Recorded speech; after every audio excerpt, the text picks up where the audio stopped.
பயம், கவலை, அதே போன்று நோய் நொடிகள், மனிதர்களால் ஏற்படக்கூடிய சூழ்ச்சிகள், சோதனைகள், துன்பங்கள், இவற்றுக்கெல்லாம் திருக்குர்ஆன் அழகான பதிலை, நீங்கள் அதை எப்படி கையாள வேண்டும் என்பதை நமக்கு தெள்ளத் தெளிவாக சொல்லித் தருகிறது. பல நேரங்களில் பயம்தான் நமக்கு வர இருப்பதை தடுத்து விடுகிறது.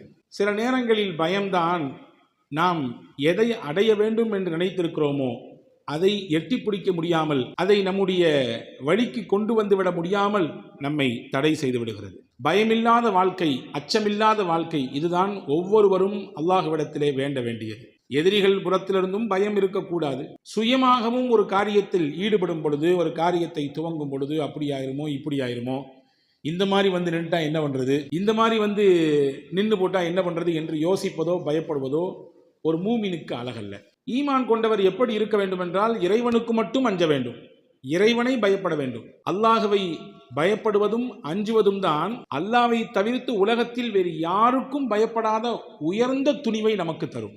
ஒருவர் அல்லாஹ்வை பயப்படுகிறார், அல்லாஹ் எல்லா நேரமும் என்னை பார்க்கிறான் என்ற அச்ச உணர்வோடு இருக்கிறார் என்றால், உலகத்தில் அவரை தவிர்த்து வேறு யாருக்கும் பயப்பட வேண்டிய அவசியம் இருக்காது அவருக்கு. அப்படியான சிந்தனையோடு தான் சஹாபாக்களை பெருமானார் ஸல்லல்லாஹு அலைஹி வஸல்லம் கட்டி எழுப்பினார்கள். ஏகப்பட்ட உதாரணங்களை இதிலே நாம் தர முடியும். இருந்தாலும் ஒரு செய்தியை மட்டும் நான் உங்களுக்கு நினைவுபடுத்துகிறேன். ஹுபைப் பின் அதி ரலியல்லாஹு அன்ஹு, சஹாபாக்களில் மிக கொடூரமான முறையிலே எதிரிகளால் சித்திரவதை செய்யப்பட்டு ஷஹீதாக்கப்பட்ட சஹாபி ஹுபைப் பின் அதி ரலியல்லாஹு அன்ஹு.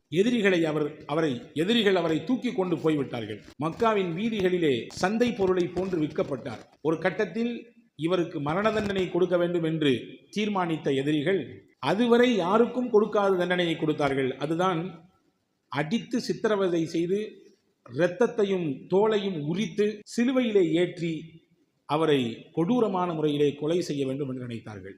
அவ்வளவு சித்திரவதையையும் தாங்கிக் கொண்டு, இரும்பு போன்ற மனிதரை போன்று அவ்வளவு நெருக்கடிகளையும் தாங்கிக் கொண்டு, ஒரு தூணாய், ஒரு மலையை போன்று அசைக்க முடியாதவராய் இருந்தார்கள். ஹஜ்ரத் அஹ்மது பின் ஹம்பல் ரஹ்மஹுல்லா சொல்லுவாங்க, எப்பொழுதுமே அஹ்மது பின் ஹம்பல் ரஹ்மஹுல்லா துவா செய்யும் பொழுது ஒரு திருடனுக்காக வேண்டி துவா செய்து கொண்டே இருப்பார்களாம். ஒரு நாள் அவருடைய மகன் கேட்டார், எல்லாரும் துவா செய்கிறாங்க, நிறைய பேருக்கு துவா செய்றீங்க, நீங்க பெரியவங்க, ஒரு குறிப்பிட்ட திருடனின் பெயரை சொல்லி அவருக்கு இறைவா நீ அருள் செய்வாயாக என்று துவா செய்றீங்களா, அப்படி என்ன அவருக்கும் உங்களுக்கும் கனெக்ஷன், அவருக்கு ஒவ்வொரு நாளும் துவா செய்யறதுக்கு என்ன காரணம் அப்படின்னு கேட்கும் பொழுது ஹஜ்ரத் அஹ்மது பின் ஹம்பல் ரஹ்மத்துல்லாஹி சொன்னாங்க, நான் ஒரு நாள் சிறையிலே அடைக்கப்பட்டிருந்தேன். எதற்காக வேண்டி அடைக்கப்பட்டேன் என்றால், திருக்குர்ஆன் அல்லாஹ்வுடைய பேச்சு தான், அது குர்ஆன் கலாமுல்லாஹ். ஆனால் அஹ்மது பின் ஹம்பல் ரஹ்மத்துல்லாஹுடைய வாழ்க்கை காலத்திலே திருக்குர்ஆன் மக்லூக் என்றால் இறைவனால் படைக்கப்பட்ட பொருட்கள் எப்படி இருக்கிறதோ அதே அந்தஸ்தில் உள்ளது தான் திருக்குர்ஆனும் அப்படின்னு ஒரு பிரச்சனையை கொண்டு வந்தாங்க. அந்த பிரச்சனையினால் பல இஸ்லாத்தினுடைய அடிப்படை விஷயங்களே தகர்ந்து போய்விடும் அதை ஏற்றுக்கொண்டால். திருக்குர்ஆன் மக்லூக், அது அல்லாஹ்வினால் படைக்கப்பட்ட மனிதனை போன்று, வானத்தை போன்று, பூமியை போன்று திருக்குர்ஆனும் ஒரு மக்லூக் தான், படைக்கப்பட்டது தான் என்ற ஒரு கருத்தை அந்த ஆட்சியாளர்கள் கொண்டு வந்தாங்க. அதை வன்மையாக எதிர்த்தாங்க.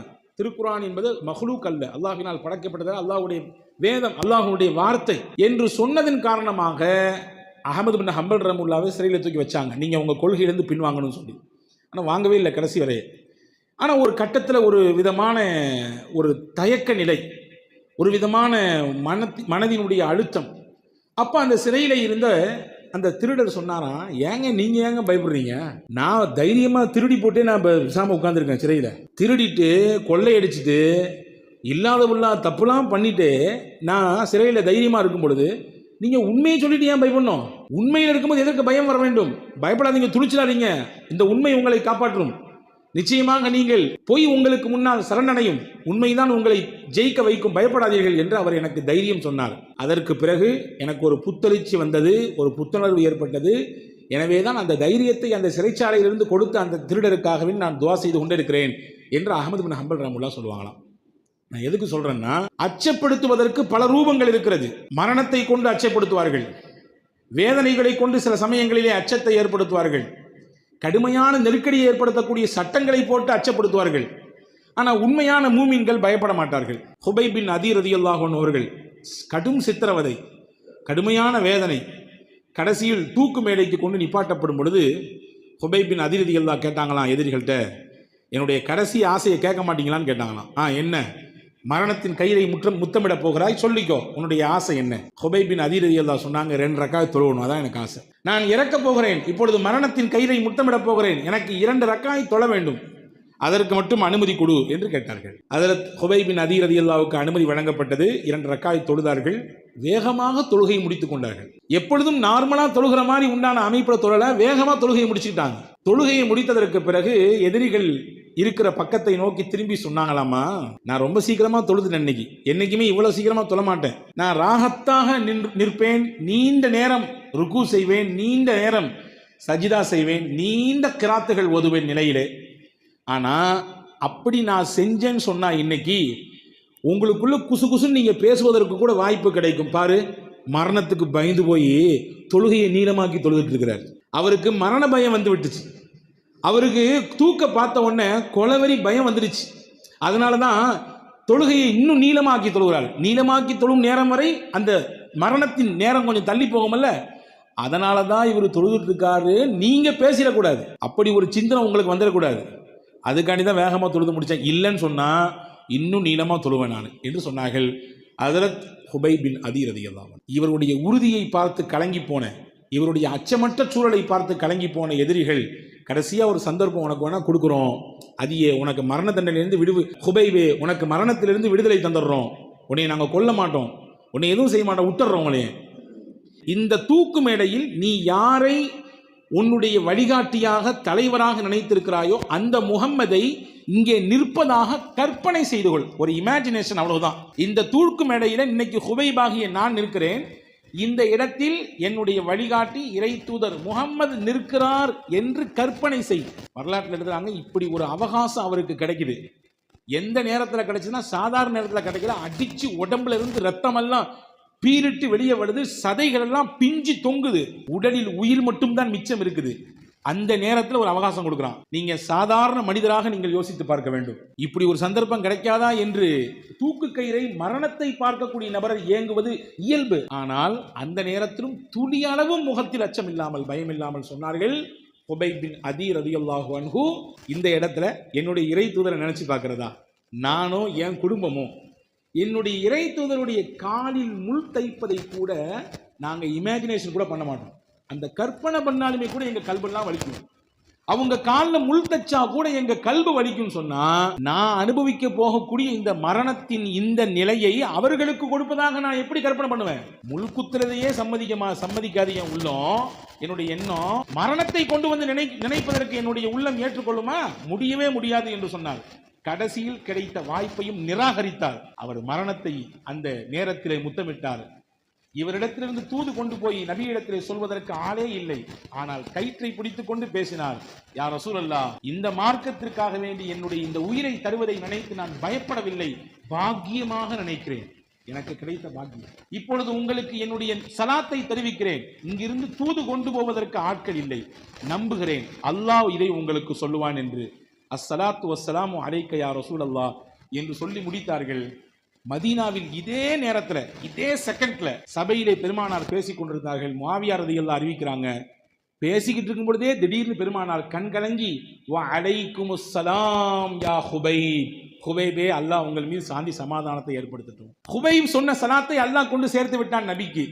பதில் சொன்னார்கள் பெருமானார், சொல்லிட்டு சொன்னாங்க, அல்லாஹ் உங்களுக்கு சொர்க்கத்திலே உயர்ந்த இடத்தை தரட்டும் ஹுபைபே, நீங்கள் கொடுத்த இந்த தியாகத்திற்கு நிச்சயம் மறுமையிலே உங்களுக்கு பிரம்மாண்ட கூலி காத்திருக்கிறது என்று சொல்லி முடித்தார்கள். அன்பர்களே, நான் எதற்கு இதை சொல்ல வருகிறேன் என்றால், பயம் என்பதுதான் பல நேரங்களிலே நமக்கு வரவிருப்பதை வரவிடாமல் தடுத்து நிப்பாட்டிவிடும். எனவே ஒரு மூமின் பயப்படக்கூடாது, ஒரு உண்மையான இறை விசுவாசி பயப்படக்கூடாது. பயப்படாமல் இருக்க வேண்டும் என்றால் என்ன செய்ய வேண்டும்? ஒரு மூமின் எப்படி இருப்பார்? அல் குர்ஆன் சொல்கிறது, அல்லதீன கால லஹுமுன் நாசு இன்னன்னாஸ் கத் ஜமஉ லகும் ஃபக்ஷௌஹும் ஃபஸாதஹும் ஈமானா. மக்கள் எல்லாம் கூடி எல்லாரும் உங்களை அடிக்க போறாங்க, உங்களுக்கு ஆப்போசிட்டா நிறைய சட்டங்கள் வருது, நிறைய நெருக்கடிகள் வருது, உலகமே ஒன்று கூடி போச்சு, அமெரிக்கா கை கோர்த்துருச்சு, அவன் பிடிச்சிட்டான் இவன் பிடிச்சிட்டான், இவ்வளவு செல்வ நாடுகள் எல்லாம் கூடிடுச்சு, நீங்க சிறுபான்மையிலா இருக்கிறீங்க இந்த இடத்துல, அம்பிட்டு தான் என்று மூமின்களுக்கு அச்சப்படுத்தப்பட்டால் அவங்க என்ன சொல்லுவாங்க தெரியுமா? காலு ஹஸ்புனல்லாஹ் வ நிஅமல் வக்கீல், அல்லாஹ் எங்களுக்கு போதும், அவன் தான் மிகச்சிறந்த பொறுப்பாளர், இப்படி சொல்லுவாங்கன்னு நல்லா சொல்றான். பயத்தை தவிர்ப்பதற்கு என்ன செய்ய வேண்டும்? ஹஸ்புனல்லாஹு வ நிஅமல் வக்கீல் அதிகமாக சொல்ல வேண்டும். யார் இந்த கலிமாக்களை அதிகம் சொல்கிறாரோ பயமில்லாத வாழ்க்கையை அவர் அனுபவிப்பார்.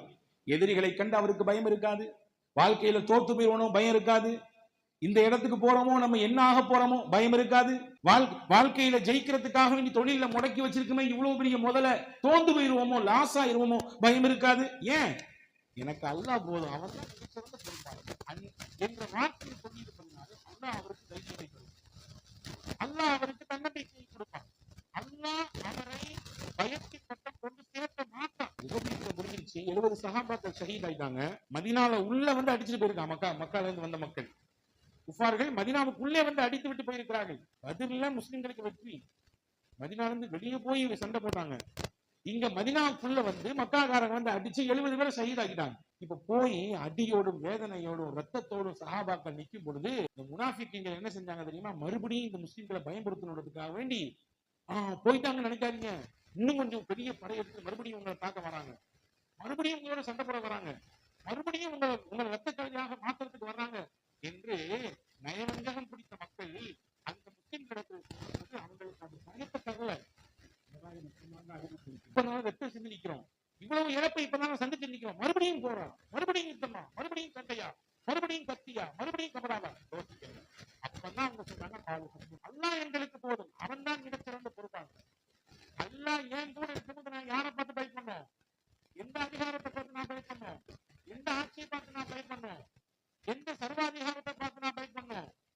அல்லாஹ் இருக்கிறான் என்னோடு என்று அந்த மக்கள் அந்த வார்த்தையை வெளிப்படுத்தினார்கள் என்று மட்டும் அல்லாஹ் பிடிக்கலங்க. இதை சொன்னதுனால 3 பாக்கியத்தை நாம் அவர்களுக்கு கொடுத்தோம் என்று திருக்குறான் சொல்லுது. அல்லாஹ்வுடைய அருள், அல்லாஹ்வுடைய கிருபை, அல்லாஹ்வுடைய பொருத்தம், இந்த 3மே அந்த மக்களுக்கு கிடைக்கிறது. வாழ்க்கையை நாம் அனுபவிக்க வேண்டும், நாம் இருக்க வேண்டும். இப்படி பழகிக் கொள்ளுங்கள் என்ன? இரண்டாவது, வாழ்க்கையில எல்லாருக்கும் கவலை இருக்கு. கவலை இல்லாதவங்களை காட்ட முடியுமா? எல்லாருக்கும் ஏதோ ஒரு கவலை இருக்கு. சில பேருக்கு குடும்பத்தை நினைச்சு கவலை, சில பேருக்கு தொழிலை நினைச்சு கவலை, சில பேருக்கு எதிர்காலம் ஃபியூச்சர் என்ன ஆகுமோ அப்படிங்கறது நினைச்சு கவலை, சில பேருக்கு படிப்பு நினைச்சு கவலை, சில பேருக்கு பிள்ளைகளுடைய எதிர்காலம் எப்படி ஆகும், எப்படி நம்ம கட்டமைக்க போறோம் என்பது நினைச்சு கவலை, சில பேருக்கு உலகத்துல இருக்கக்கூடிய பிரச்சனைகள் நினைச்சு கவலை. கவலை எங்கே திரும்பினாலும் ஏதோ ஒரு ரூபத்துல மனுஷங்களை போட்டு இன்னைக்கு ஆட்டி படைக்குது. இந்த கவலையை விட்டு நாம் தவிர்த்து கொள்வதற்கு என்ன செய்ய வேண்டும்? குர்ஆன் என்ன சொல்கிறது? அதற்கு செய்யதுனா யூனுஸ் அலைஹிஸ்ஸலாம் அவர்கள் கவலையோடு ஓதினார்கள் ஒரு கலிமாவை. ஒரு ஊரை விட்டு இறை உத்தரவு வருவதற்கு முன்பாகவே அவர்கள் வெளியேறியதன் காரணமாக அல்லாஹ் அவர்களுக்கு ஒரு சின்ன ஒரு நெருக்கடியை கொடுத்தான். அதிலிருந்து விலகி போகக்கூடிய வாய்ப்பையும் தந்தான். அந்த நெருக்கடியான காலகட்டத்தில் தான் யூனுஸ் அலைஹிஸ்ஸலாம் படித்தார்கள். வனாதா ஃபித்துலுமாத்தி அல்லா இலாஹ இல்லா அன்த சுப்ஹானக் இன்னி குன்து மினல் ஸாலிமீன். இந்த திக்ரை ஓதியவர்கள் செய்தனா யூனுஸ் அலைஹிஸ்ஸலாம். இதை ஓதுனாங்க, அவங்களுக்கு இருந்த எல்லா கவலையையும் கஷ்டத்தையும் அல்லாஹ் போக்கிட்டான். அல்லாஹ் சொல்கிறான், ஹஜ்ரத் இப்னு அப்பாஸ் ரலியல்லாஹு சொல்றாங்க, கவலையில் வாழ்க்கையை தொலைத்துக் கொண்டிருக்கக்கூடியவர்களே, யூனுஸ் அலைஹிஸ்ஸலாம் ஓதுன இந்த வார்த்தையை நீங்கள் கேட்க வேண்டாமா? அது மட்டும் கேட்டா பத்தாது, அதுக்கு பின்னாடி பாருங்க. அல்லாஹ் சொல்கிறான், யூனுஸுக்கு இருந்த கவலைகளை எல்லாம் நாம் அவரை விட்டு நீக்கி விட்டோம், கவலையிலிருந்து அவரை வெளியாக்கி விட்டோம். அதே மாதிரி கதாலிக்க நுஞ்சில் மூமினீன், மூமின்களையும் நாம் பாதுகாப்போம். யார் இந்த கலிமாவை படிக்கிறார்களோ அவர்களுக்கு கவலை இருக்காது. கவலை இல்லாத ஒரு வாழ்க்கையை நோக்கி அல்லாஹ்வாகிய நான் அவர்களை நகர்த்துவேன் என்று ரப்புல் ஆலமீன் சொல்லித் தருகிறான் இல்லையா? எனவே கவலையை மறந்து நிம்மதியை நோக்கி நகர வேண்டும் என்று நினைக்கக்கூடியவர்களுக்கு திருக்குர்ஆன் வழிகாட்டுகிறது. யூனுஸ் அலைஹிஸ்ஸலாமை நீங்கள் பற்றி பிடித்துக் கொள்ளுங்கள். நாம் என்ன கவலையில் இருக்கிறோம்? பூமியின் அடியாளத்தில் இருந்தார்கள் யூனுஸ் அலைஹிஸ்ஸலாம், கடலுக்குள்ளே இருந்தார்கள். ஏற்கனவே தண்ணீர் இருட்டு, அந்த கடல்லையும் ஆழ்கடல்ல இருந்தாங்க. அது மட்டுமல்ல, அந்த ஆழ்கடலில் ஒரு பிரம்மாண்டமான மீனின் வயிற்றுக்குள்ளே இருந்தார்கள். வயிற்றுக்குள்ள இருக்கிறாங்க, கடல்ல இருக்கிறாங்க, அதுவும் பெரிய ஆழ்கடலில் காரிருள் சூழ்ந்து இருக்கக்கூடிய இருட்டுக்குள்ளே இருந்தார்கள். இப்படி 3 விதமான திரைக்குள்ளே அவர்கள் மாட்டிக்கொண்டார்கள். இந்த 3 விதமான திரைகளிலிருந்து அவர்களை வெளியேற்றியது எது? இந்த நெருக்கடியிலிருந்து அவர்களை வெளியேற்றியது எது? அல்லாஹ் சொல்லுகிறான், அவர்கள் படித்த அந்த கலிமா தான். இன்னைக்கு நம்மள பல பேர் கேட்கிறாங்க, கஷ்டப்படுறோம், கவலைப்படுறோம், இதுதான் வழி, இதை செஞ்சு கொடுங்க, நீங்க செஞ்சுக்குங்க, இந்த கலிமாக்களை ஓதுங்க என்று சொன்னால் அந்த நேரத்திலே கேட்டுக்கொள்கிறான். அதற்கடுத்து அதை தொடர்ச்சியாக கையில் எடுத்து செய்கிறோமா என்பதிலே மிகப்பெரிய கேள்விக்குரியது. யூனுஸ் அலைஹிஸ்ஸலாம் ஓதுனாங்க. அல்லாஹ் சொல்றான் குர்ஆன்ல சூரா சாஃபாத்ல, ஃபலவுலா அன்னஹு கான மினல் முஸப்பிஹீன் லலபிஸ ஃபீ பத்னிஹி இலா யௌமி யுபஅஸூன். மீன் வயிற்றுக்குள்ளே இருந்து யூனுஸ் மட்டும் இந்த கலிமாவை ஓதாம இருந்திருந்தாருன்னு சொன்னா, இதை படிக்கலன்னு சொன்னா மீன் வயிற்றுக்குள்ளேயே கியாமத்து வரை இருந்திருப்பார். நல்லா சொல்றார். உலக அழிவு நாள் வரும் வரை அவர் அங்கேயே தங்கியிருப்பார். அப்ப அந்த நெருக்கடியிலிருந்து, அந்த கவலையிலிருந்து அவரை வெளியே கொண்டு வந்தது எதுன்னா அவர் ஓதுன அந்த கலிமா தான். அதனால ஹஸரத் இப்னு அப்பாஸ் ரலியல்லாஹு சொல்றாங்க, கவலையினால நீங்க மனசை விட்டுறாதீங்க, கவலையினால நீங்க உங்களுடைய எதிர்காலத்தை நினைச்சு நீங்க பெரிய வருத்தத்துக்கு உள்ளாராதீங்க. இந்த கலிமாவை நீங்களும் கையில எடுங்க, ஓதுங்க, உங்க கவலையும் அல்லாஹ் போக்குவான். தொழில கவலையா, குடும்பத்துல ஏற்பட்ட பிரச்சனையினால கவலையா, உங்க பிள்ளைகளுடைய நிலைப்பாட்டை குறித்து உண்டான கவலையா, எதாக இருந்தாலும் சரிதான், நீங்கள் இதை எடுத்து ஓத துவங்குங்கள், நம்பிக்கையோடு ஓதுங்கள், நிச்சயம் அதனுடைய பலனை பார்ப்பீர்கள். இது நான் சொல்லவில்லை, சாஹிபுர் ரசூல், ரசூலுல்லாஹ்வோடு தோழமை கொண்ட ஹஜ்ரத் சையதுனா அப்துல்லாஹ் இப்னு அப்பாஸ் ரலியல்லாஹு அன்ஹு அவர்கள் சொல்றாங்க. மூணாவது, மனிதனை பிடித்திருக்கக்கூடிய மிக முக்கியமான ஒன்று நோய். பல்வேறு விதமான மருத்துவம் சார்ந்த நெருக்கடிகள். நிழலின் அருமை எப்பொழுது நமக்கு தெரிகிறது?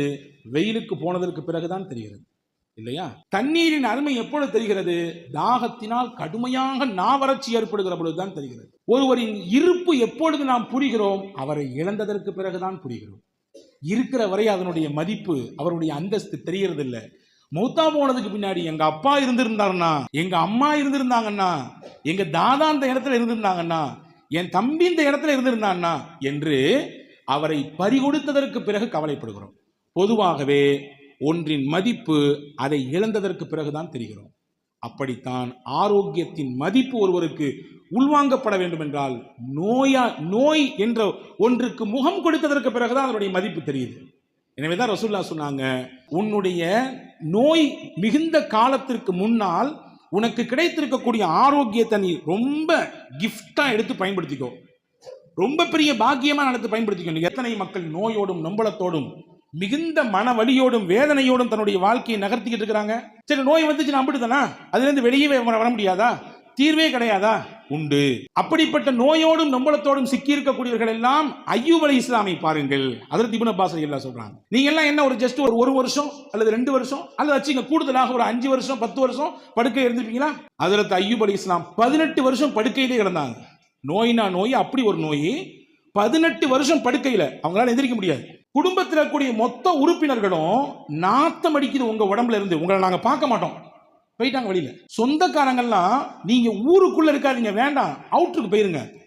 உங்களுடைய இந்த வாடை இருக்கிற துர்வாடை, உங்க உடம்புல இருந்து வரக்கூடிய அந்த கெட்ட ஸ்மெல்லு, எங்களால பக்கத்துல குடி இருக்க முடியல. நீங்க யோசிங்க, இந்த மாதிரி நோயில நம்ம சிக்கிட்டோமா? இந்த மாதிரியான ஒரு பெரிய மருத்துவத்துல ஒரு இளைஞர்ல நம்ம சிக்கிட்டோமா? ஊடும் உறவும் ஊருக்காரங்களும் துரத்தி அடிக்கிற அளவுக்கு உண்டான நோயிலையா நம்ம மாட்டிக்கிட்டோம்? கிடையாது. அய்யூப் அலைஹிஸ்ஸலாம் 18 வருஷம் அந்த மாதிரியான நோயில இருந்தாங்க. மனைவிலாம் தெரிச்சுக்கிட்டு ஓடிடுச்சு. அவ்வளவு செல்வ செழிப்பாக வாழ்ந்தவர்கள், நல்ல வசதி வாய்ப்போடு வாழ்ந்தவர்கள், ஊர்ல பேரும் புகழும் இருந்துச்சு. 10 குறைக்கு அவங்க நபி வேற. ஆனா யாரும் ஏறெடுத்தும் கூட பார்க்கல. ஒரு அம்மா மட்டும் தான் கூட இருந்தாங்க. அந்த அம்மா பேர் தான் ரஹீமா. அந்த அம்மா மட்டும் தான் கடைசி காலம் வரை ஹஜ்ரத் அய்யூப் அலைஹிஸ்ஸலாமோடு இருந்தார்கள். 18 ஆண்டு காலம் அந்த நோயில இருந்த சமயத்திலும் கூட நம்பிக்கை தளராமல் அல்லாஹ்விடத்தில் கேட்டார்கள்.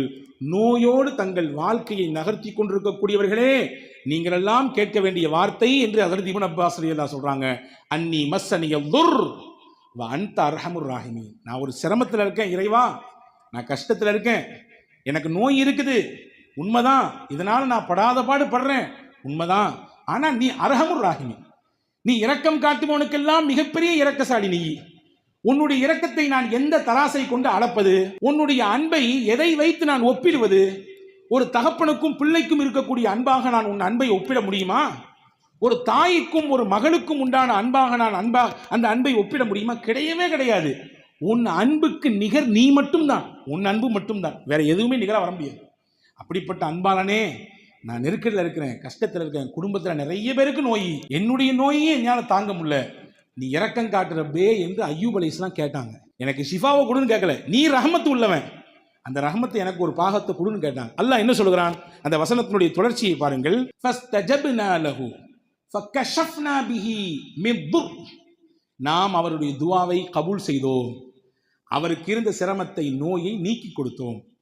ரொம்ப நாள் இல்லைங்க, சில நேரங்களில் அதாவது நோய் தெரியாம மருத்துவம் தெரியாம அங்க சுத்தி இங்க சுத்தி கடைசியில ஏதோ ஒரு சின்ன டேப்லெட் ரிலாக்ஸ் கிடைக்கும் பார்த்தீங்களா? அதே மாதிரி 18 வருஷம் மருந்து இல்லாம சிரமப்பட்ட அய்யூப் அலைஹிஸ்ஸலாமுக்கு மொத்த நோய்க்கும் நிவாரணத்தை தந்தது ஒரு குளிர்ந்த தண்ணி, அப்படிதான், வேற ஒன்றும் இல்லை. அல்லாஹ் சொன்னா அந்த தண்ணி எடுத்து குடிங்க, அதிலேயே குளிங்க, எல்லாம் சரியாயிருந்தா. குடிச்சாங்க, உள்ள கொடுத்தாங்க, உள்ள இருந்த புண்ணெல்லாம் சரியா போச்சு. வெளியெடுத்து ஊத்துனாங்க, வெளியில எம்பிட்டு புண்ணு இருந்துச்சோ, எந்த புண்ணிலிருந்து வந்த துர்நாட்டம் முடியல, எங்களால இருக்க முடியாது, நீங்க போயிருங்கன்னு சொன்னாங்களோ, அந்த மொத்த புண்ணும் வெறும் தண்ணீர், அவ்வளவுதான். தண்ணீரை கொண்டு அல்லாஹ் நிவாரணம். இப்னு அப்பாஸ் ரலியல்லாஹு சொல்றாங்க, அய்யூப் அலைஹிஸ்ஸலாம் கேட்ட துவா தான் நோயாளிகளுக்கெல்லாம் உண்டான துவா. அதை நீங்கள் ஓதுங்கள். அல்லாஹ் பின்னாடியே சொல்றான், ஃபஸ்தஜப்னா லஹு, அவருடைய துவாவை நாம் ஏற்றுக்கொண்டோம், அவருக்கு நாம் நிவாரணத்தை கொடுத்தோம். இது மூணாவது முக்கியமான விஷயம். நாலாவது மனிதர்கள் சந்திக்கக்கூடியது பிற மனிதர்களால் ஏற்படக்கூடிய இடைஞ்சல், பிற மனிதர்களால் ஏற்படக்கூடிய சூழ்ச்சி, பிற மனிதர்களால் ஏற்படக்கூடிய சோதனைகள். இது எல்லாத்துக்கும் உலகத்துல முகம் கொடுத்து தான் ஆகணும். சரி, அப்படி இருக்கும் பொழுது நம்ம என்ன செய்யணும்? அதாவதுங்க, சில நபர்களுக்கு எப்படி உலகத்தில் வாழும் பொழுது ஏதாவது நல்லது செய்யணும், யாருக்காவது ஹெல்ப் பண்ணணும், யாருக்காவது வழிகாட்டணும், யாருக்காவது 4 நல்ல வார்த்தை சொல்லித்தரணும் அப்படிங்கிறது சில பேருக்கு பெரிய ஆமிஷனா இருக்கும், தன்னுடைய வாழ்க்கையின் லட்சியமா வச்சிருப்பாங்க. அப்படி ஒரு நாளைக்கு அவங்களுக்கு வாய்ப்பு கிடைக்கலன்னா எதையோ இழந்த மாதிரி இருக்கும். இன்னைக்கு எதையுமே நம்ம புதுசா செய்யலையே, யாருக்கும் எதுவும் சொல்லி கொடுக்கலையே, யாருக்கும் ஏதாவது நல்ல விஷயத்தை அறிமுகப்படுத்தலையே, அது ஒரு இழப்பாக தெரியும். அப்படி சில நபர்களை அல்லாஹ் உலகத்தில் வச்சிருக்கான். அதுக்கு நேர ஆப்போசிட்டா சில பேர் இருக்காங்க. யாருக்காவது இடைஞ்சல் தரலன்னா அவங்களுக்கு தூக்கமே வராது. யாருக்காவது ஏதாவது துன்பத்தை கொடுக்கலன்னா, எதையாவது 4 வார்த்தை யாரையாவது பத்தி பேசாட்டி அவங்களுக்கு படுக்கைக்கு போய் எவ்வளோ குளிரூட்டப்பட்ட அறைகளாக இருந்தாலும் உறக்கம் வரவே வராது, இல்லையா? நீங்கள் நபியினுடைய வார்த்தையை கவனிக்கணும். இங்க தான் நாம அளந்து பார்த்துக்கணும். நம்ம எந்த கேட்டகரியில் இருக்கோன்றதை நாமே அளந்து பார்த்து கொள்ள வேண்டும். இப்னு மாஜால ஒரு ஹதீஸ் வருது, இன்ன ஹாதல் கைர ஹஸாயின், நன்மைகள் என்பது ஒரு மிகப்பெரிய பொக்கிஷம். அந்த பொக்கிஷத்திற்கு நிறைய சாவிகள் இருக்கிறது, நிறைய சாவி இருக்கு. ஒவ்வொருத்தரும் அவரவர்களுக்கு தக்கவாறு நன்மைகளுடைய சாவிகளாக அவர்களுடைய முடிந்த அளவுக்கு அந்த நன்மைகளை செஞ்சு கொண்டிருக்கிறாங்க. யாரையும் நாம் எப்பொழுதும் குறைந்து மதிப்பிடுதல் கூடாது. நீங்க நல்லா புரிஞ்சுக்கணும், நீங்க எப்படி பிறரை மதிப்பிடுகிறீர்களோ அப்படிதான் பிறருடைய உள்ளத்திலே நீங்கள் சிம்மாசனம் விட்டு இருக்க முடியும். நீங்கள் தாழ்வான கண்ணோட்டத்தோடு குறை பார்வையோடு நீங்கள் மதிப்பீடு கொடுத்தீர்கள் என்றால் உங்களை குறித்தும் பிறருடைய உள்ளத்தில் அப்படியான மதிப்பீட்டை தான் அல்லாஹ் வைப்பான். அப்படிதான், இதான் சிம்பிள். அல்லாஹ்வின் தூதர் சொன்னாங்க, நன்மைகள் என்பது ஒரு மிகப்பெரிய பொக்கிஷம். அந்த நன்மைகளுக்கு நிறைய திறவுகோல் இருக்குது. சொல்லிட்டு ரசூலுல்லாஹ் சொன்னாங்க, ஃபதூபா லி அப்தின் ஜஅலஹுல்லாஹு மிஃப்தாஹன் லில் கைர், ஒரு மனிதருக்கு நான் சுபசோபனம் சொல்கிறேன். யார் தெரியுமா அந்த மனிதர்? நன்மையின் திறவுகோலாக அவர் அல்லாஹ் ஆக்கிட்டான், தீமையை தடுக்கக்கூடிய தடுப்பான்களாக அவரை அல்லாஹ் ஆக்கிவிட்டான். அடுத்து சொன்னாங்க, ஃபவைலுன் லி அப்தின், திறவுகோலாக அவர் அல்லாஹ் ஆக்கிவிட்டான். நன்மையை தடுக்கிறவன் அந்த மனுஷன் ஆகிவிட்டான். என்ன செய்ய வந்த கேட பாருங்க, அவரும் நன்மை செய்ய மாட்டாரு, அவரும் நல்லதுக்கு உதவி செய்ய மாட்டாரு, அவரும் நல்லது நடக்கிறதுக்கு எந்த ஒரு துருமையும் எடுத்து போட மாட்டாரு, நன்மை நடந்தாலும் நடக்க விட மாட்டான். ரசூலுல்லாஹ் சொல்கிறார்கள், இப்படிப்பட்ட மனிதருக்கு வயல் என்ற நரகம் தான் இருக்கிறது. நாங்கள் சொல்லுவோம், அல்லாஹ் பாதுகாப்பானாக. அல்லாஹ் நம்மை நன்மையின் திறவுகோலாக அமைத்து தருவானாக, தீமையை தடுக்கக்கூடிய தடுப்பான்களாக அல்லாஹ் அமைத்து தருவானாக. அன்பர்களே, நீங்கள் புரிந்து கொள்ள வேண்டும், உலகத்தில் நீங்கள் எம்புட்டு தூரம் நீங்கள் முட்டி போட்டு உடைத்தாலும் உங்களை குறை சொல்வதற்கென்றே அல்லது குறை காணுவதற்கென்றே சிலரை அல்லாஹ் வைத்திருப்பான். நீங்க புரிஞ்சுக்கணும், நீங்க அதை பார்த்து மனசு தளரக்கூடாது. என்னப்பா இது, குடும்பத்துக்காண்டி எவ்வளவு தூரம் நான் கஷ்டப்படுறேன், ஏன் இப்படி நன்றி இல்லாம இருக்கிறாங்க, ஊருக்காண்டி எவ்வளவு உழைக்கிறேன், மஹல்லாவுக்காக வேண்டி எவ்வளவு தூரம் பாடுபடுறேன், என்னுடைய தெருவுக்காண்டி எவ்வளவு தூரம் நான் நல்ல விஷயங்களை முன்னெடுத்துட்டு போறேன், ஏன் இந்த மக்களுக்கு நன்றி அப்படின்னு சொல்லி நீங்க குறைபட்டு இருக்க கூடாது. நீங்க புரிஞ்சுக்கணும், இதனுடைய மனத்தத்துவத்தை உள்வாங்கிக் கொள்ள வேண்டும். நீங்கள் நன்மையை செய்வதற்கென்றே இறைவன் உங்களை தேர்ந்தெடுத்திருக்கிறான், அதை செஞ்சுக்கிட்டே இருங்க. யாரெல்லாம் குறைபட்டுக் கொள்கிறார்களோ, யாரெல்லாம் இடைஞ்சல் கொடுக்கிறார்களோ, யாரெல்லாம் நல்லதை செய்ய விடாமல் தடுக்கிறார்களோ, புரிந்து கொள்ளுங்கள், அவர்களை அதற்காக வேண்டி அல்லாஹ் வைத்திருக்கிறான். உங்களை நன்மையை செய்ய வைக்கக்கூடிய அல்லாஹ் தான் அவர்களை நன்மையை செய்ய விடாமலும் தடுத்திருக்கிறான். நன்மையை செய்யக்கூடியவர்களையும் குறை சொல்ல அல்லாஹ் வைத்திருக்கிறான். நீங்கள் இதை உள்வாங்கிக் கொண்டால் போதுமானது. பெருமானார் சொன்னார்கள், ஒரு ஹதீஸை நீங்கள் நினைவில் கொள்ளுங்கள், யார் உங்களிலே பெரியவருக்கு அவருடைய வயதை கருத்தில் கொண்டு அவருக்கு உதவி செய்கிறாரோ, அல்லாஹ் அவர் வயதாகும் பொழுது இவருக்கு உதவி செய்யறதுக்கு அல்லாஹ் ஆட்டோமேட்டிக்கா ஆளை கொண்டு நிப்பாட்டுவான். இவருக்கு உதவி செய்யறதுக்கு அல்லாஹ் கொண்டு வந்து நிப்பாட்டுவான் நாங்க சொல்ல. அப்போ நாம் ஒருவருக்கு உதவியாக இருந்தால் நமக்கான உதவியாளரை அல்லாஹ் தேர்வு செய்து கொண்டு கொடுப்பான்.